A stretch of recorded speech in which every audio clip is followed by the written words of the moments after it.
আসসালামু আলাইকুম রহমতুল্লাহি ওবরাকাতু। আমাদের কিচেন হুড রিনাই, এটা রিনাই হুড সার্ভিসিং হয়ে গেছে। আমরা পুরো একদম চকচকা করে সার্ভিসিং করে ফেলছি। অনেক পরিষ্কার হয়ে গেছে। অনেক ওয়েল ছিল, তেলে পুরা ফিল্টারগুলো জাম হয়ে গেছে। এই ফিল্টারটা, এটা হচ্ছে লাইটের একটা লাইটের কাভার এটা। আর এটা হচ্ছে উপরে, এটার অ্যাডজাস্ট ফ্যান, হুডটার ইয়ে নাই, মানে পাইপ নেই। পাইপ ছাড়া এটা মানে একটা ফিল্টার, এইটার ভিতরে ময়লা ছিল বেশ, এটাও শেষ।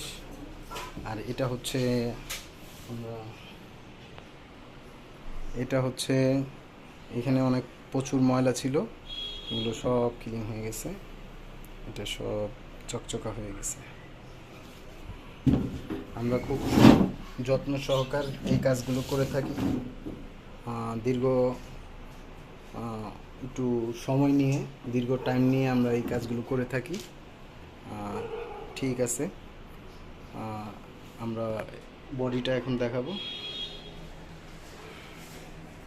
বডিটার এখানে এখানে সব ময়লা ছিল,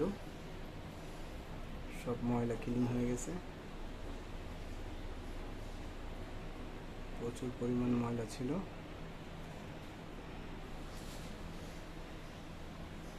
আর ক্যাবিনেটগুলো বেশ অনেক ময়লা ছিল এইখানে। এই এই ক্যাবিনেটগুলো অনেক প্রচুর ময়লা ছিল, তারপরে ক্লিন করে দিছি। ঠিক আছে। আসসালামু আলাইকুম রহমতুল্লাহি ওয়া বারাকাতুহু।